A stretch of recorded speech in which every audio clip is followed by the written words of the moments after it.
오늘 성탄절 우리에게 주신 말씀입니다. 누가복음 2장 1절에서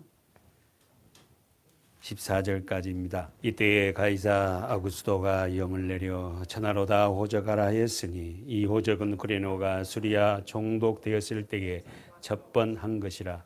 모든 사람이 호적하러 각각 고향으로 돌아가매 요셉도 다윗의 집 족속인 고로 갈릴리 나사렛 동네에서 유대를 향하여 베들레헴이라 하는 다윗의 동네로 그 정혼한 마리아와 함께 호적하러 올라가니 마리아가 이미 잉태되었더라. 거기 있을 그때에 해산할 날이 차서 마다를 낳아 강보로 싸서 구유에 뉘었으니 이는 사간이 있을 곳에 없음이었더라.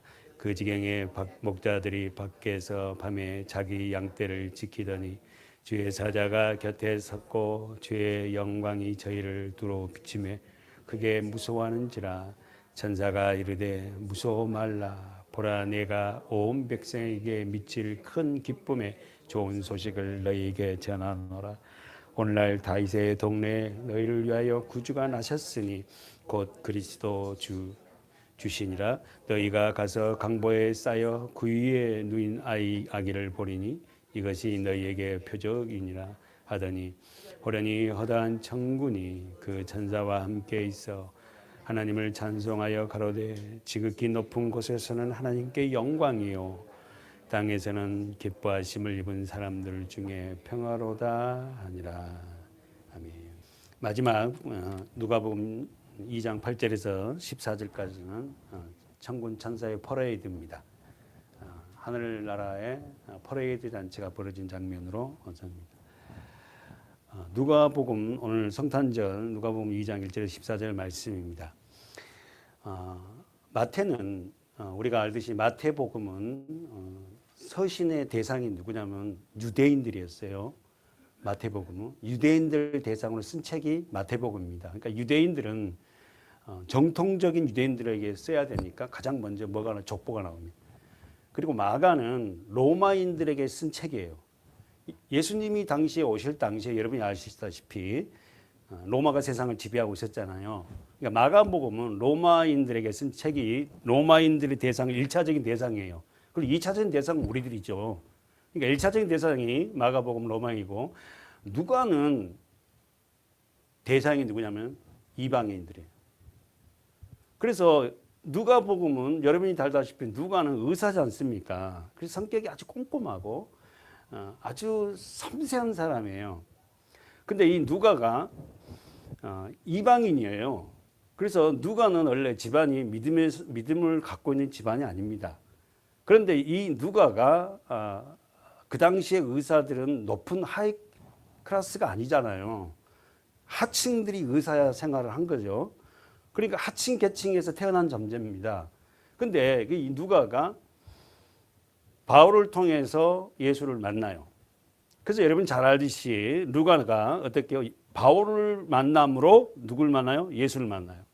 여러분 우리가 누구를 만나냐가 굉장히 중요합니다. 누구를 만나느냐가. 그래서 누가가 바울을 만남으로 바울을 어떻게 만나는지 성경은 기록하지 않아요. 바울이 병을 갖고 있으니까 그 병을 치료하다가 만나는지 어쨌든 모르겠는데 바울을 만남으로 그가 의사생활을 접고 누가가 바울을 주치의로 돕기 시작합니다. 그래서 여러분이 알다시피 누가가 바울의 전도 여행을 2차부터 따라다닙니다. 그렇죠? 2차, 3차 그리고 마지막 바울은 로마로 가서 목배임을 당해 죽잖아요. 죄수의 몸으로 가는데도 바울이 끝까지 따라가요.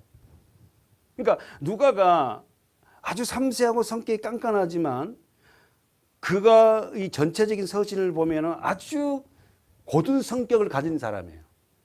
똑똑하지만은 그래서 바울이라는 사람을 만나고 자기 전생애를 어떻게 해요? 투신합니다. 예수 그리스도를. 그래서 지금 서도 얘기했지만 1차, 2차 전도여행 바울의 전도여행을 누가가 따라다녀요. 그리고는 3차는 여러분이 알다시피 이제 바울이 죄수의 몸으로 로마로 가잖아요. 그때도 따라갑니다. 그래서 로마에서 마지막 죽는 것까지 바울이 죽는 것까지 누가가 다 기록해요. 그래서 바울이 쓴 책이 두 가지 책이 있죠. 뭐죠? 누가복음,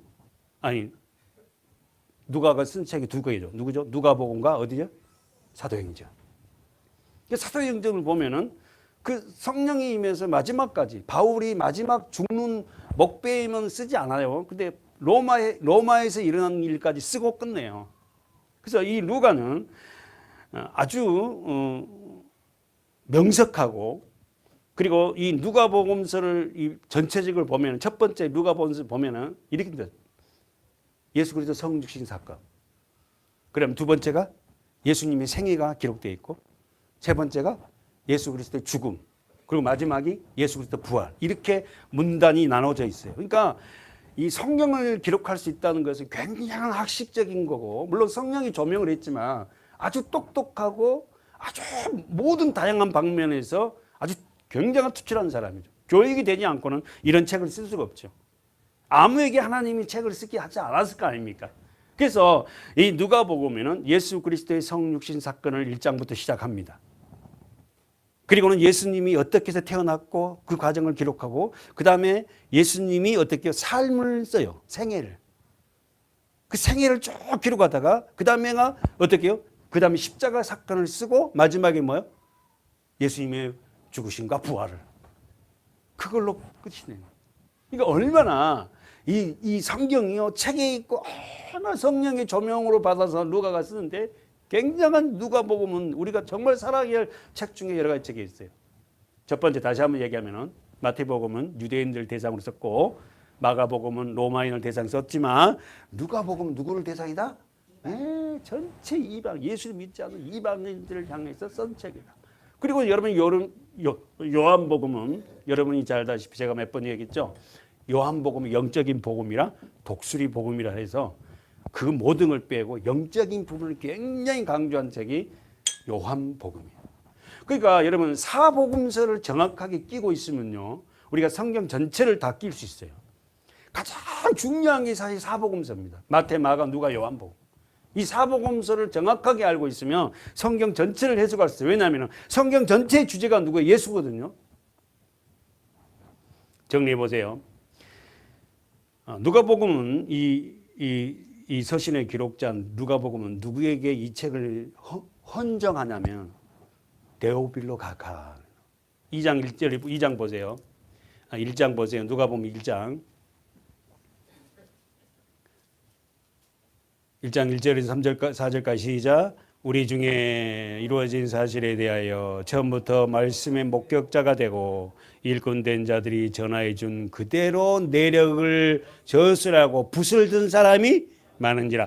그 모든 일을 근원부터 자세히 미려 살핀 나는 누구죠? 누가.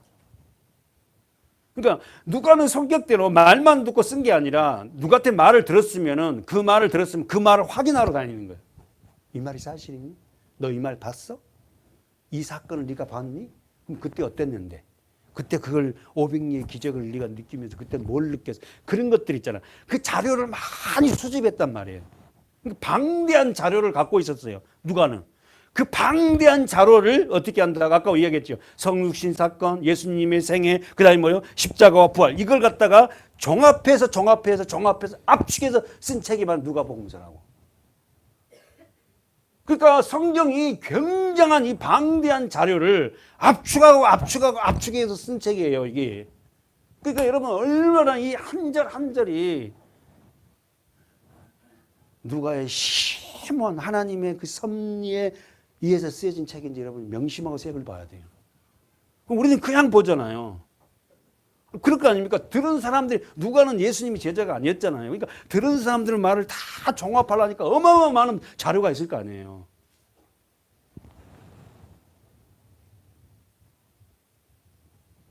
그 모든 일을 근원부터 자세히 미루어 살핀 나도 누구에게? 데오빌로 가카에게. 데오빌로 가카가 누군지는 모르지만 이 사람이 영주예요. 영주. 큰 영토를 갖고 있는 이 사람이 어떻게 사실 어떻게 해요? 돈을 댑니다. 이때는 책을 한 장 쓰려고 그러면 굉장히 많은 돈이 들었다 그래요. 근데 데오빌로 가카에게 나도 데오빌로 가카에게 차례대로 써 보내는 것이 좋은 줄 알았노니 이는 가카로 그 배운 바의 확실함을 알게 하려 함이니라. 그러면 누가복음은 1차적으로 누구에게 헌정한 책이다? 데오빌로 가까. 그래서 사도행전을 가면은 데오빌로 가까요. 첫 번째 책에 이렇게 나와요. 두 번째 책을 갖다가 또 사도행전을 쓰면서 데오빌로 가까이 헌정하면서 예수 그리스도에 대해서 쫙 쓰는데 그 문단이 그렇게 나눠 쓰는 거예요.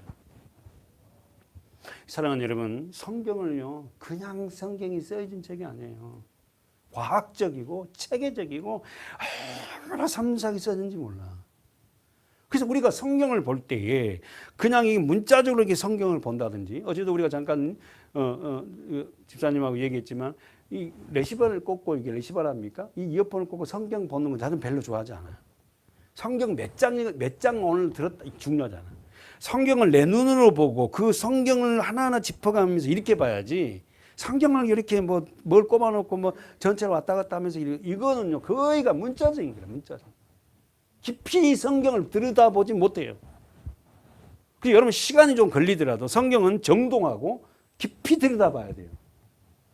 이런 훈련을 우리 교회가 해야 됩니다. 아셨죠? 예, 그럼 정리해 볼까요? 첫 번째, 누가복음의 저자는 누구다? 물론 성령 하나님이세요. 성령 하나님이 누굴 통해 기록했다? 누가는 누구였다? 의사였고 그가 그 인생을 변화시켰던 계기가 뭐다? 누구를 만남으로? 바울을 만남으로. 여러분도 여러분의 삶 속에서요. 나의 인생의 터닝 포인트가 있어요. 누구를 만남으로, 어떤 설교를 듣므로, 어떤 계기가 있다고 다들. 응. 다 그 사람, 여러분에게 그런 사람을, 그런 지도자를 붙입니다, 하나님. 그래서 우리 삶이 영적 누가처럼 어떻게요? 그 예수 그리스도의 삶을 우리가 어떻게 우리 삶으로 살아내고 말할 수 있는, 어떨 때는 예수 그리스도의 십자가의 고난이 내게도 오잖아요. 그러나 또 우리는 거기서 끝나는 게 아니라 뭐 한다? 부활. 일어선다고요. 좌절해서 일어서고. 그렇잖아요. 우리의 삶이 성경의 예수님의 삶과 연관되어 있다는 겁니다.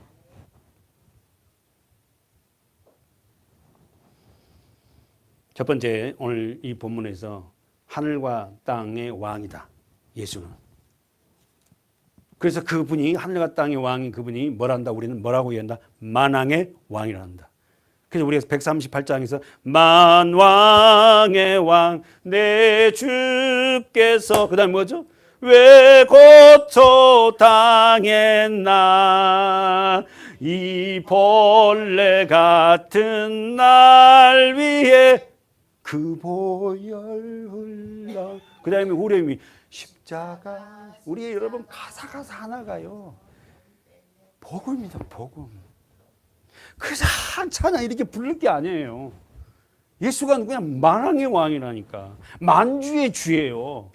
만왕의 왕이라는 뜻이 뭔 말이에요? 모든 만물의 주인이라는 거예요. 누가? 예수가. 그분이 십자가라는 거야. 이 말이 되는 이야기예요? 만왕의 왕, 만주의 주인이신 그분이 십자가예요.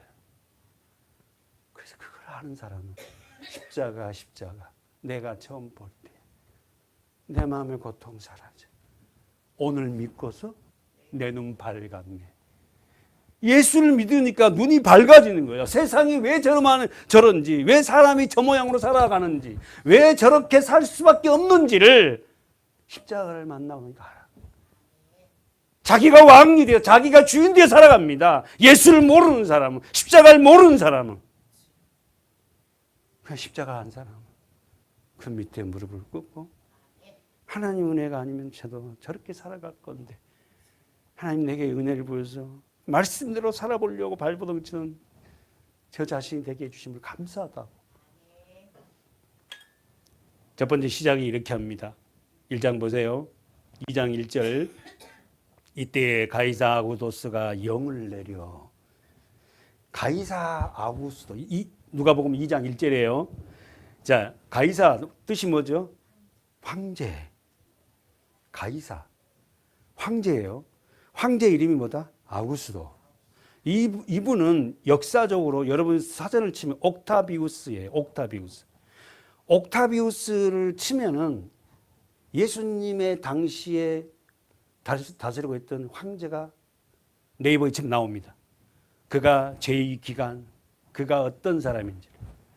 그러니까 누가는 성격이 꼼꼼하잖아요. 그러니까 역사적인 사실이라는 사실을 해서 이 정확하게 누가 로마의 황제 때고 누가 구레네가 수리아 총독되었을 때 2절이 보세요. 이 호적은 구레네가 수리아 총독되었을 때 첫 번째 한 것이다. 수리아가 시리아거든. 시리아 총독이 누구다고 왕이 누구다고? 구레네. 다시 한번. 이 호적은 구레네가 수리아 총독, 수리아란 말은 시리아예요. 지금 시리아. 지금 시리아. 이라크 옆에 있죠. 그 나라 왕 총독의 이름이 누구냐? 구레네다. 그러니까 이 말이 뭔 말이에요?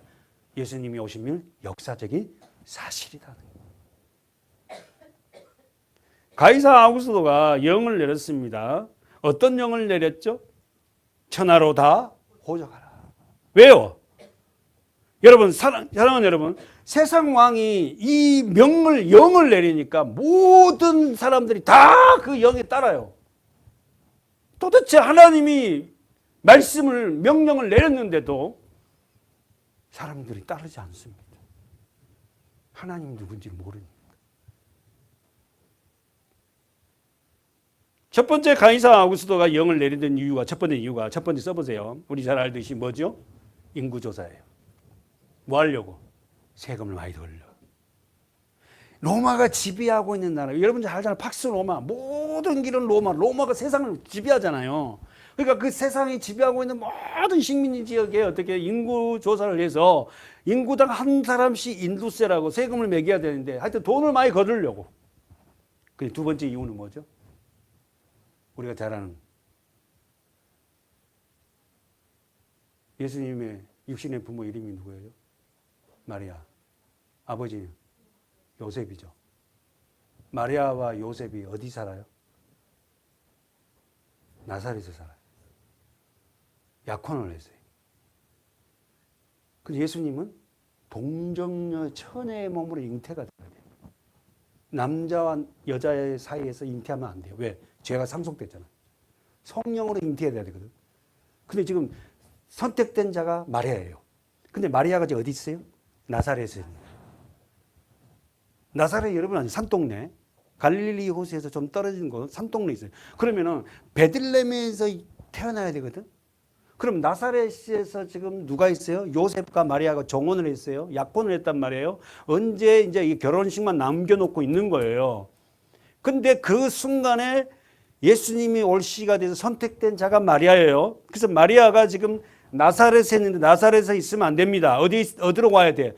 베들레헴으로 와야 돼요. 거기서 나야 돼. 왜? 구약성경에 메시아는 어디서 온다? 베들레헴에서 온다. 그러면 우리가 잘 알지. 자, 요걸 그려보면 자, 갈릴리죠.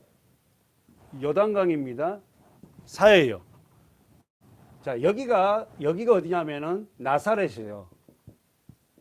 그죠? 나사렛이고 여기가 에루살렘이면 베들레헴은 여기서 에루살렘에서 약 12km 떨어진 것이 베들레헴이에요. 이 전체를 뭐라고 하냐면 그냥 에루살렘이다 그래요. 12km니까 별로 안 떨어졌잖아요. 여기로 와야 돼요. 여기서 나사렛에서 지금 여기 산동네에 사는 여기에서 그때 당시 한 30가구가 된다 그래요. 호수가. 근데 여기까지 와야 된다고. 마리아가 여기서 예수를 낳아버리면 안 되잖아요. 성경에 이루어지지 않으니까. 그래서 여기서 베들레헴으로 와야 되는데 올라 하니까는 뭐에다? 하나님 누굴 통해서 영을 내렸다? 가이사 아우구스도. 천하로 다 자기 고향에 가서 자기 원적지에 가서 호적해라. 그러니까 여러분이 알다시피 이스라엘 12지파잖아요. 각 지파별로 다 가는 거예요. 그런데 그 성경에 보세요. 읽어보세요. 3절 시작. 모든 사람이 호적하러 각각 고향으로 돌아가매. 자, 요셉이 누구죠? 마리아의 남편이에요. 예수님의 육신의 아버지란 말이에요. 요셉도 다윗 집의 족속인 걸로 어디? 갈릴리 나사렛 동네에서 어디를 향해서? 유대를 더 정확하게 베들레헴이라는 다윗의 동네로 태어난. 아셨죠? 뭐 때문에? 예수님이 어디서 태어나야 되니까? 베들레헴. 왜? 이따 좀 이따 보겠지만 왜 거기 태어나야 돼? 미가서의 구약성에 기록되어 있잖아. 메시아는 베들레헴에서 나온다. 베들레헴에서 태어나야 돼.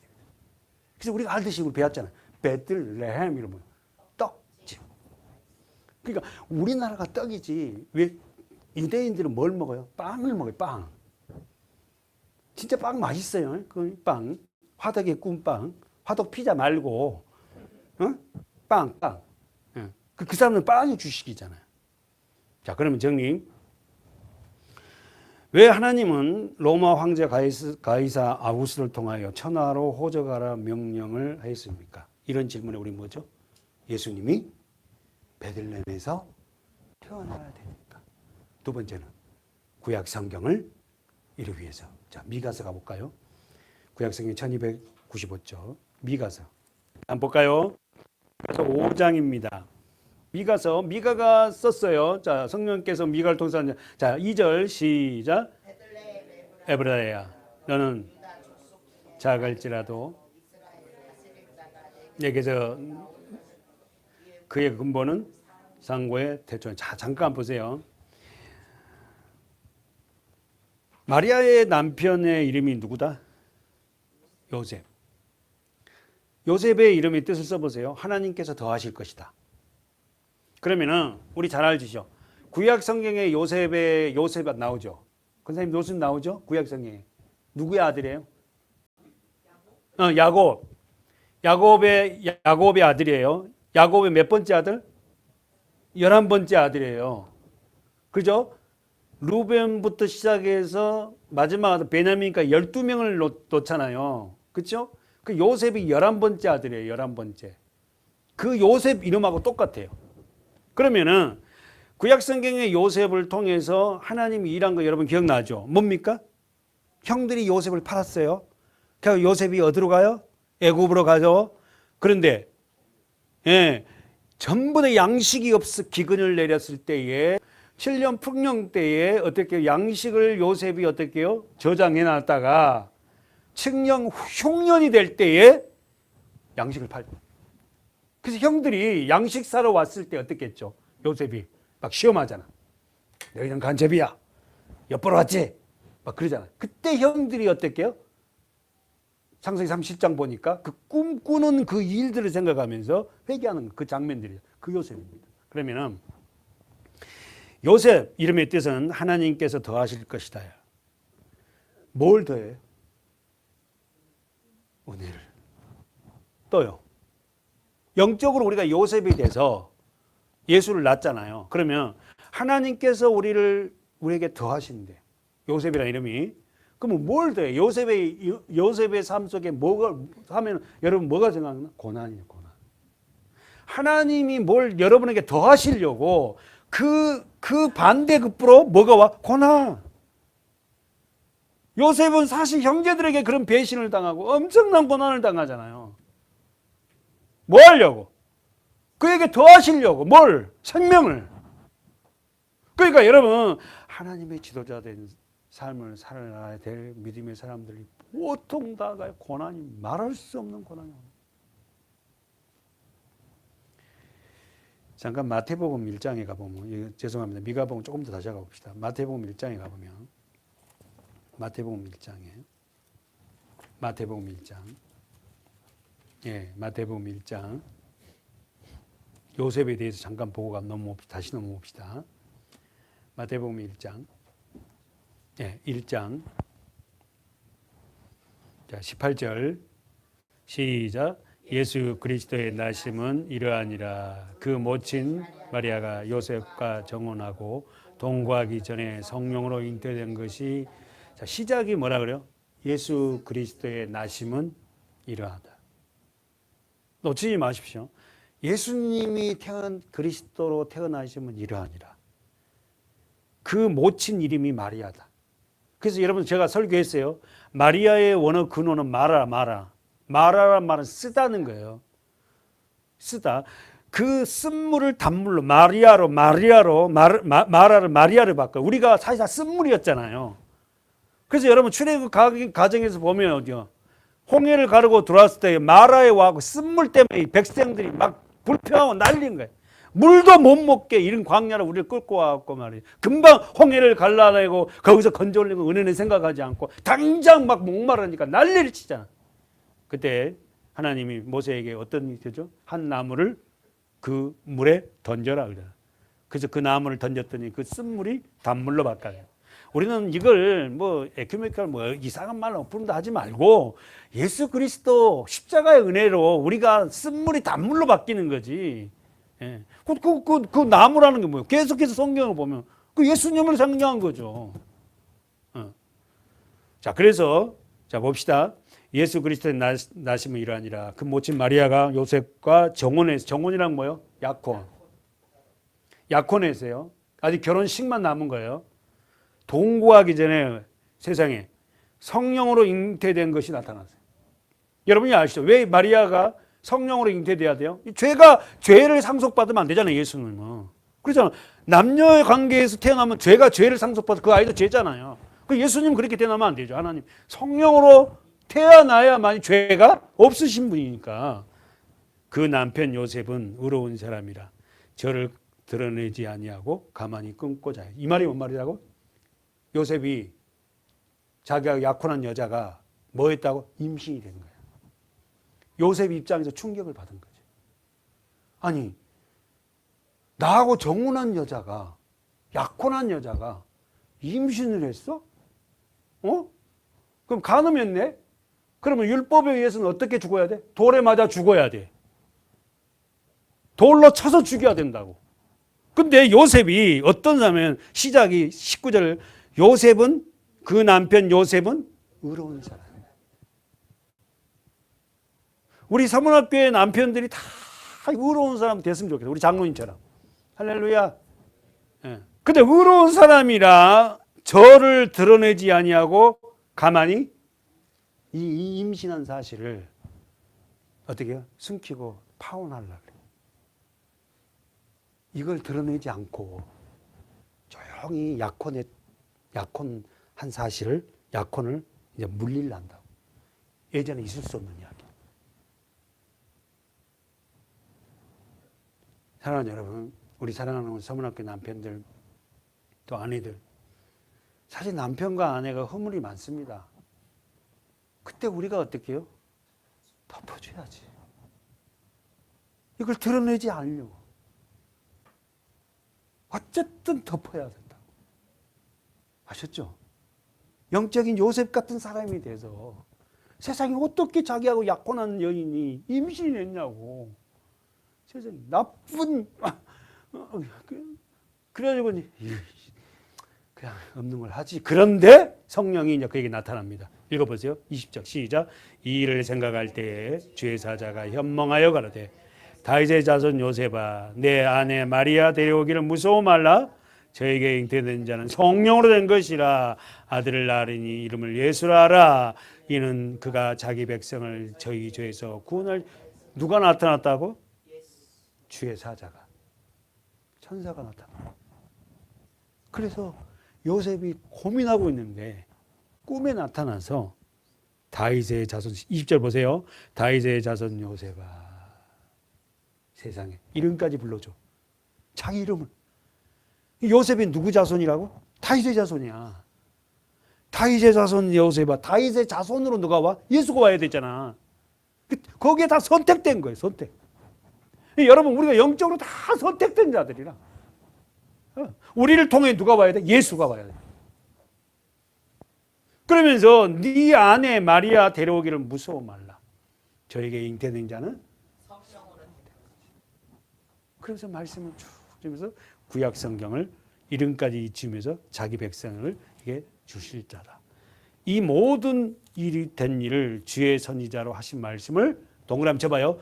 이루려 합니다. 어머, 그 일을 나와 마리아를 통해서 이루려 하시겠다는 거예요. 그러면서 우리가 그 암송 구절이죠. 23절에 보라 처녀가 잉태하여 아들을 낳을 것이요 그 이름은 임마누엘이라 하리라 하였으니 이를 번역하면 하나님이 우리와 함께 계시다 함이라. 요셉이 잠을 깨어 일어나서 주의 사자의 분부대로 행하여 그 아내를 데리고 왔으나 아들을 낳기까지 동침치 아니하더니 나음의 이름을 예수라 하라.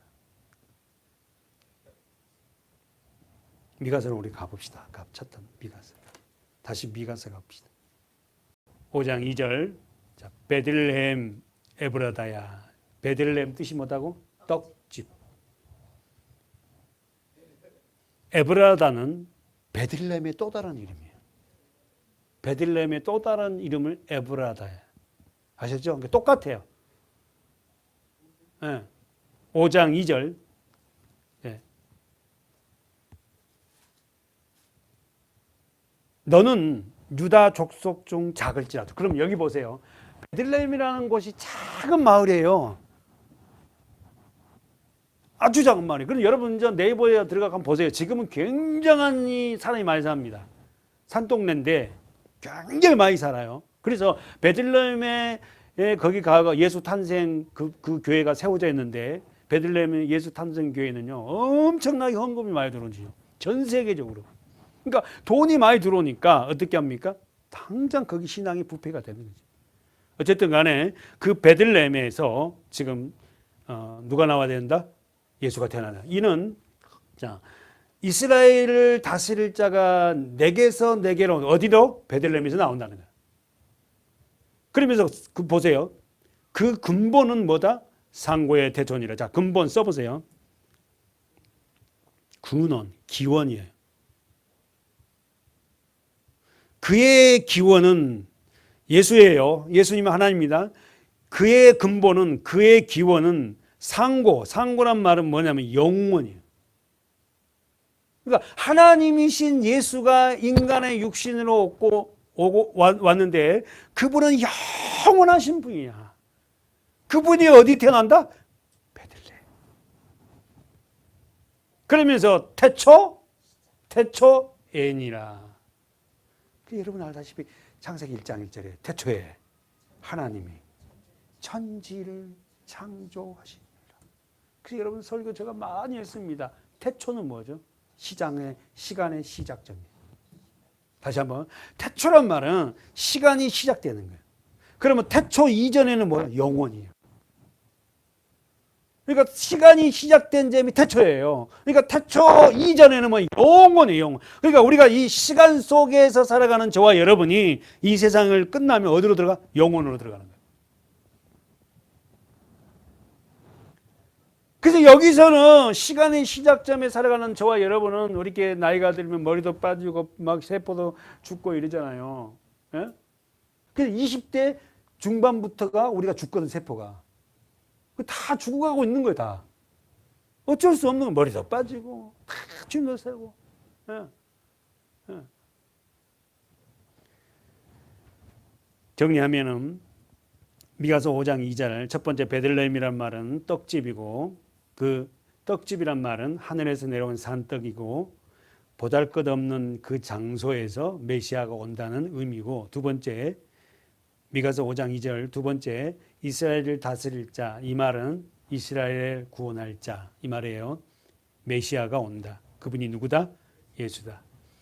사랑하는 여러분, 베들레헴에 고향을 둔 사람 두 사람이 있었다 그랬잖아요. 구약성경에.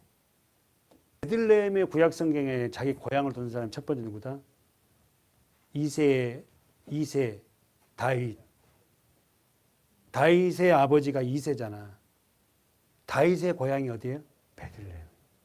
두 번째는 베들레헴에 살다가 베들레헴이 막 그 흉령이 들고 그러니까는 재산 팔아갖고 그 모압으로 이사를 가 이민 가버리잖아. 그래가지고 거기서 재산 다 깨먹고 다시 베들레헴으로 돌아온 여자. 나오미의 남편 나오미인데 나오미가 모압에서 누구를 데리고 와? 룻을 돕게. 룻기서. 이 모압 여인인데 이 나오미가 다시 베들레헴으로 돌아와서 누구하고 룻이 결혼해? 보아스. 보아스가 베들레헴 사람. 그래서 우리가 룻기스를 보면 중점이 누구예요? 사실 보아스보다 룻이 더 중요해요. 이 모압 여인, 구원받지 못한 이 여인이 모압이 입적 지역이거든. 이 모압 여인이 어떻게 베들레헴으로 돌아올 수 있다? 저와 여러분입니다. 누구를 통해서?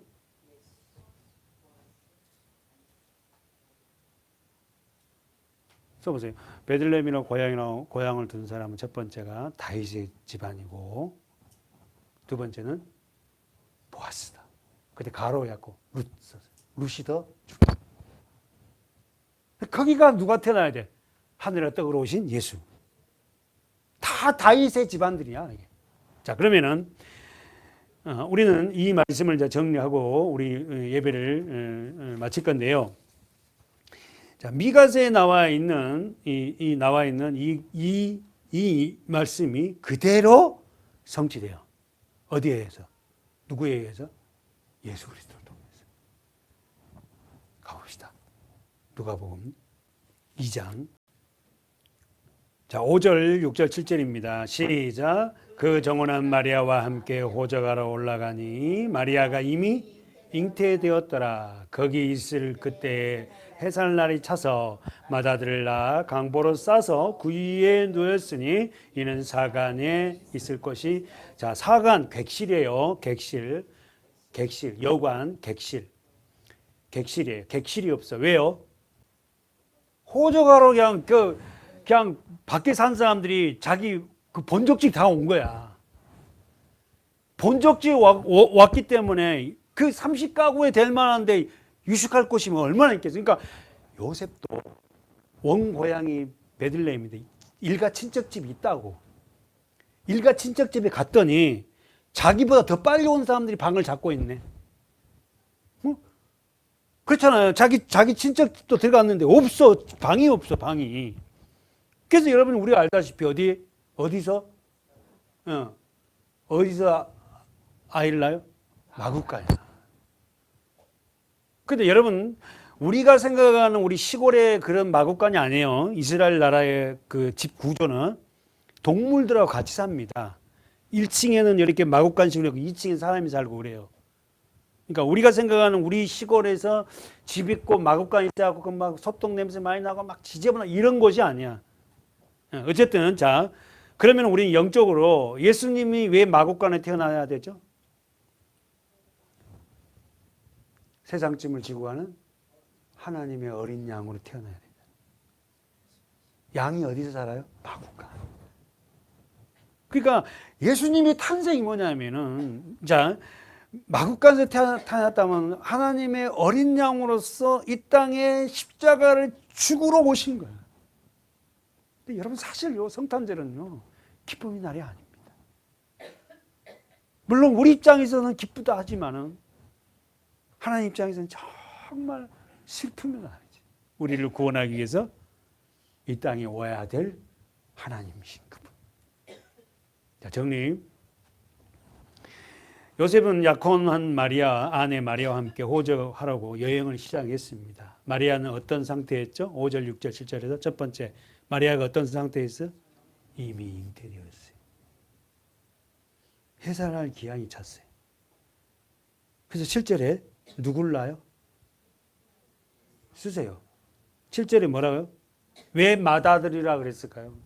왜 아들을 낳아 하지 않고 누가는 맏아들이라 그랬죠? 이런 거 생각해 봤어요? 아들을 낳아 강보로 쌓아 구유에 누이니 이렇게 써도 되잖아요. 근데 맏아들이래. 왜? 네? 장자. 그러면 이 말은 뭔 말이에요? 마리아가 예수님 말고도 아이를 더 많이 낳았다. 마리아가 최소한 6명 이상을 낳아요. 그럼 천주교는 어떻게 하죠?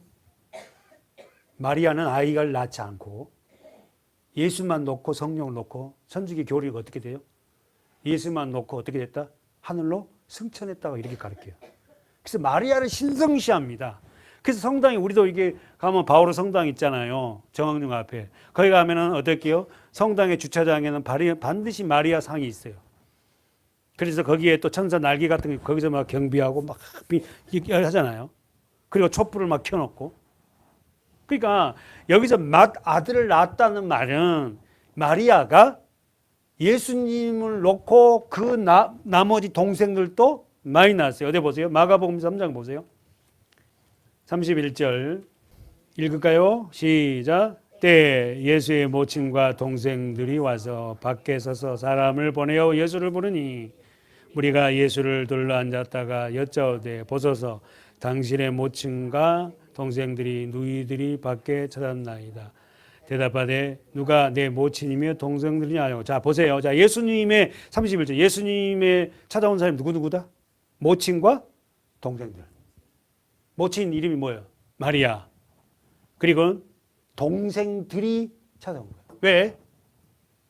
30살까지 같이 살다가 어떻게 해요? 집을 떠나서 저러고 다니니까 불쌍한 집에 가자고. 지금 예수가 하나님의 아들인지 몰라요. 고생 오빠, 형, 이제 고생 너무 하지 마. 사람들이 이제 들어보니까 형 자꾸 죽이려고 그러는데 다시 가. 우리 나사렛으로 가자고. 왜 그렇게 쓸데없이 고생하고 다녀. 막 이렇게 데려고. 또 보고도 싶고. 오빠 보고 싶지. 얼마나 예수님이 동생들에게 잘했을 거예요. 그렇죠? 아버지에게는 얼마나 효자를 했을 거고. 엄마 입장에서 마리아 입장에서는 예수님이 보고 싶었겠죠. 아들을. 자 다시 31절에 예수의 모친과 동생들이 와서 밖에서 사람들을 보내어 예수를 불러요. 예수 좀 불러 오라고. 나오라고. 그랬더니 무리가 예수를 둘러다가 여기 여짜오되 보소서 쭉 나오잖아요. 자, 첫 번째 보세요. 모친이 왔고 동생들이 왔어요. 그리고 누이들이 왔다고. 그러면 복수니까 여기서 몇 명이 온 거예요? 동생들이니까 남동생 둘 이상이겠죠. 누이들 그러니까 여동생 몇 명? 2명 이상이겠잖아. 그럼 벌써 동생이 4명이고 엄마가 5명이, 엄마가 5명이 찾아온 거야. 그럼 제가 봐도 5명이 더 왔어. 다 데리고 온 거예요.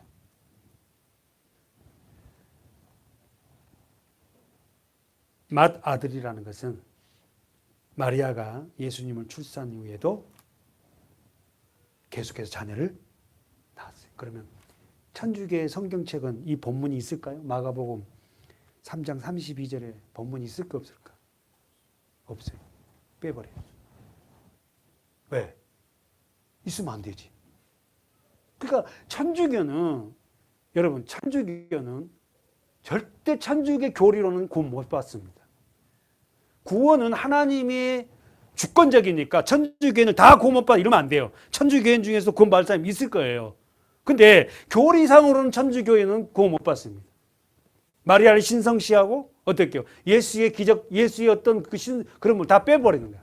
그 자기 교리에 맞추는 거예요.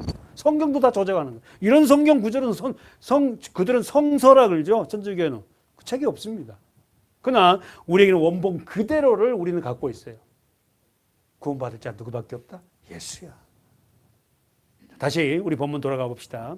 자, 누가복음 정리하고 마칠 건데 2장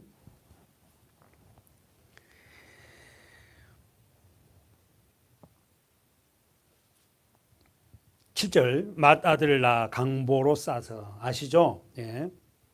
사랑하는 여러분, 예수님이 태어날 날이 12월 25일이 아니에요. 여러분 다 잘 아시죠? 성탄절이 12월 25일이 아닙니다. 그러면 왜 우린 성탄절을 12월 25일로 지키고 있어요? 12월 25일은 태양을 섬기는 태양절이에요. 태양을 신으로 섬긴다고.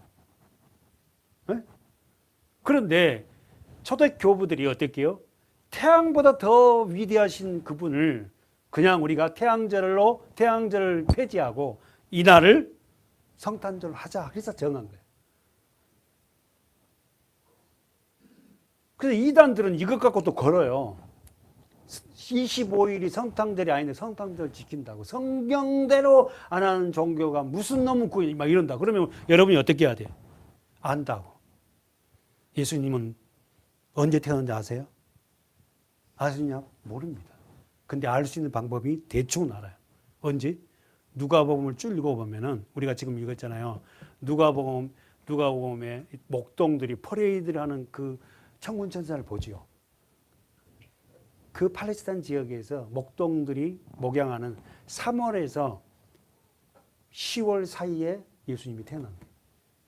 그러니까 맨날 며칠이다까지 이야기 안 해주는 게 성경적인 것 같아요. 예, 여러분 잘 아세요.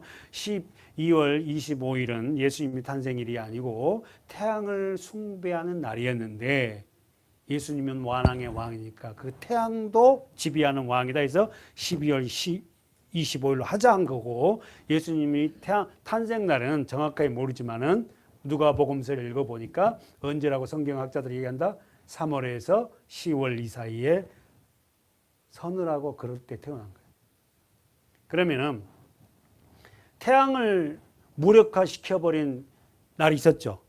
태양을 어둡게 해버렸잖아. 빛을 잃어버리게 한 사건들이 있었죠. 언제죠? 출애굽할 때 강계 이파수 도구 황감자. 출애굽할 때 10가지 재앙 중에서 태양을 어둡게 태양이 빛을 잃어버렸던 날이 며칠 날? 강 이파수 도구 황감 깜깜하게 해버렸어요.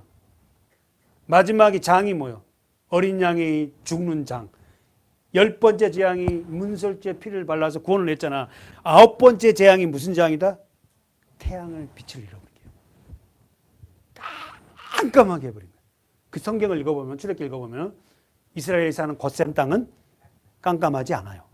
그러나 이스라엘 밖의 모든 지형은 깜깜하게 해버려요. 그 말이 이 말이 뭔 말이에요? 하나님은 애굽이 섬겼던 게 태양을 섬기고 있거든요. 그 태양보다 더 태양을 무력시켜버리는 그 하나님이라는 거예요. 그래서 이스라엘 사람들이 어떻게 해요? 12월 25일은 태양절로 지켰던 그것이 아니라 그 태양도 무력화시키는 그 날을 우리가 예수님 탄생을 하자. 그래서 한 거예요. 그러니까 누가 막 이단들이 걸면은 우린 정확하게 얘기해 주시기 바라요. 실제로는 예수님 탄생은 3월에서 한 10월 사이에 되지만 그게 중요한 게 아니다. 그리고는 왜 12월이 됐는지 꼭 얘기해 주시기 바라요. 어떤 사람이 한다고? 문 띵동 열어갖고는 문 열면은 그 이야기 한다고. 12월 25일이 예수님 탄생 날이 아니죠? 알죠? 근데 왜 하죠? 성경들 안 하잖아요. 우리는 성경들 하거든요. 뭐 이런다고. 자, 정리하고 마칩시다. 자, 결국은 이제 8절에서 우리가 읽었던 14절까지 뭐가 나온다? 천군 천사들의 파레이드가 나옵니다. 자, 읽고 마치겠습니다. 8절부터 14절 시작. 그 지경에 목자들이 밖에서 밤에 자기 양떼를 지키더니 주의 사자가 곁에 섰고 주의 영광이 저희를 두루 비추매 크게 무서워하는지라. 천사가 이르되 무서워 말라. 보라, 내가 온 백성에게 미칠 큰 기쁨의 좋은 소식을 너희에게 전하노라. 오늘날 다윗의 동네에 너희를 위하여 구주가 나셨으니 곧 그리스도 주시니라. 너희가 가서 강보에 쌓여 구유에 누인 아기를 보리니 이것이 너희에게 표적이니라 하더니 호련히 허다한 천군이 천사와 함께 하나님을 찬송하여 가로되 지극히 높은 곳에서는 하나님께 영광이요 땅에서는 기뻐하심을 입은 사람들 중에 평안하라 하니라. 그러면은 예수님의 탄생을 제일 먼저 본 사람들은 누굽니까? 지금 읽었잖아요. 예수님이 마국간에서 태어났어요. 먹이통에 지금 예수님이 있습니다. 그걸 가장 먼저 가서 경배한 사람은 누굽니까? 목자들. 어디 있어요? 8절. 그 지경에 목자들이 밖에서 동그라미 쳐봐요. 목자들. 목동들에게 복음의 소식을 드린 거예요. 아셨죠? 목동들이 이 천군 천사의 소리를 듣고 어딜 찾아갔다? 마구간을 간 거예요. 그러면은 동방박사 세 사람이 왔어요. 동방박사 세 사람이 그 사람들이 와서 드린 예물 세 가지가 있죠. 그 사람은 어디서 드린 거예요? 황금과 유황과 몰약을 드렸어요. 그 사람은 어디서 드린 거예요? 마구간에서? 집에서 드린 거예요. 집에서. 그러니까 우리는 이제 성극이나 보면은 마구간에 있는 그분하고 천문학자들이죠. 별을 연구한 그 사람들이 정확하게 아르메인들이거든. 저 티그리스 강 위에 있는 사람들이에요. 거기서 이제 별을 보고 약 4개월 걸린대요. 걸어서 오면. 천문학자들인데 그 별 따라 쭉 오는 거잖아. 그래서 여러분이 알다시피 어떻게 해요?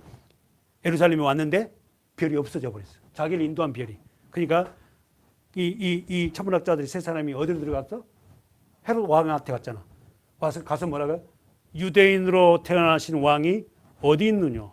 우리가 별을 보고 그에게 경배로 왔습니다. 그러니까 헤롯이 많이 눈이 확 뒤집힌 거야. 뭐야? 내가 왕인데 뭐 나 말고 또 태어났어? 그리고 왕국에 딱 나오니까 다시 그 별이 인도하죠. 어디로? 베들레헴. 아까 말했죠? 약 한 12km 되네. 거기 갔을 때는 이미 나이가 안 보세요. 자, 마태복음 보고 갑시다. 보고 마칩시다. 마치다 해놓고 계속. 자, 마태복음 가볼까요? 황금과 유황 모략 나와 있는 데가 어디죠? 동방박사 나오는 데가 어디입니까? 마태복음 몇 장? 2장. 정리합시다. 자, 마국간에서 예수님의 탄생을 처음에 맞이한 사람들이 누구였다? 목동들이에요. 목자들이에요. 두 번째 장. 동방박사가 2장 1절부터 나옵니다. 시작. 헤롯 왕 때에 예수께서 유대 베들레헴에서 나심에 동방으로부터 박사들이 예루살렘에 이르러 말하되 유대인의 왕으로 나신 이가 어디 계시뇨? 우리가 동방에서 그의 별을 보고 그에게 경배하러 왔노라 하니 헤롯 왕과 온 예루살렘이 듣고 뭐했다? 소동하니라. 왕이 모든 대제사장과 백성들의 서기관들을 모아 그리스도가 어디서 나겠느냐 물으니 가로되 유대 베들레헴에 오니 이는 선지자로 이렇게 기록된 바 나오네요. 자, 미가서 또 유대 땅 베들레헴아 너는 유대 고을 중에 가장 작지 아니하도다. 왜냐하면 내게서 뭐가 나와? 한 다스린 자가 나와서 내 백성의 이스라엘 목자가 되리라. 그렇기 때문에 너는 작은 자가 아니다 하였니라. 이에 헤롯이 가만히 박사들을 불러 별이 나타나는 때를 자세히 묻고 베들레헴으로 보내어 이르되 뭐라고 합니까? 가서 아기가 대해서 자세히 알아보고 찾거든 뭐한다? 내게 좀 말해줘. 나도 가서 거짓말이죠. 거짓말이죠. 그래서 이 동문 박사들이 어떻게 해요? 황금과 유량과 모약을 드리고 어떻게 해요? 헤롯한테 안 가고 바로 고국으로 가잖아요. 그래서 결국 2살 아래의 아이들이 다 죽습니다. 이것들이 나한테 정보를 안 알려주고 도망가 갖고 그냥 전부 다 피비린내가 나. 그때 자 써보세요. 황금 뭐죠? 예수 그리스도 신성, 왕, 금 같은 믿음. 두 번째 몰약. 몰약이 뭐예요? 시신에게 바르는 향품이에요. 그래서 여러분이 알다시피 성경을 많이 본 사람 알죠? 예수님이 죽었을 때에 100근이나 되는 몰약 굉장히 비쌉니다. 이 몰약을 시신에 부은 사람이 있었어요. 니고데모입니다. 그 밤에 찾아와서 물과 성령으로 거듭나란 말씀을 듣고 그가 어땠게요? 산헤드린 공회원이 있고 돈이 많은 사람이었지만 그가 어땠게요? 예수님이 시체에 그 몰약을 부어요. 자, 황금, 몰약, 유황. 유황 뭐예요? 향품이에요. 여인들에게 가장 중요한 거. 김 권사님이 얘기해 보세요. 향품을 갖다가 깨서 예수님의 머리에 부은 여인 있죠? 그분이 누구죠? 마리아, 마르다, 마리아였잖아. 그 누구의 동생들이에요? 누구의 동생들이에요? 나사로의 동생들이죠. 그 오빠가 죽었다 살아난 그 동생 마리아가 예수님의 머리에 붓고 발에 따라 붓고 자기 머리털로 예수님을 씻는 그 장면. 그러니까 자, 정리. 황금, 예수님의 신성 왕. 유향, 향품이잖아. 향기. 그 다음에 몰약, 예수님의 죽으심. 그러면 세 가지가 결국은 뭐죠? 예수님의 도피 자금이 되죠. 애굽에서 살고 이걸 팔아서 현금화 시켜서 헤롯이 죽을 때까지 애굽에 기다렸다가 헤롯이 죽으니까 어떻게 해요? 어디로 가요? 어디로 가? 여기서 베들레헴에서 어디로 내려간다고? 애굽으로 내려가서 애굽으로 내려가면 돈이 있어야 되잖아요. 황금과 유황과 모략이 애굽에 가면 현금화 시킬 수 있잖아요. 그걸 팔아야지 아이하고 세 살이 먹고 살 거 아닙니까? 그래서 황금과 유황을 동방박사들 받아가지고 영적 의미는 왕이고 어떻게 향품 그 십자가의 죽음 뭐 이렇게 있지만 그것 갖고 애굽에서 도피 생활을 하다가 여기서 헤롯 대왕이 죽으니까 여기서 어디로 가? 나사렛에서 와서 몇 년을 사신다? 30년을 사신다. 기도합시다. 성탄절의 의미를 잘 깨달은 저희들 되어서 예수님의 그 삶이 우리에게도 조금씩 나타날 수 있도록 은혜를 부어주십시오. 사랑하는 주님께서 우리 성도들 한 사람 한 사람들이 주님을 너무 사랑하는 귀한 자들로 세워주시기를 간절히 소망하며 예수님의 이름으로 기도드립니다.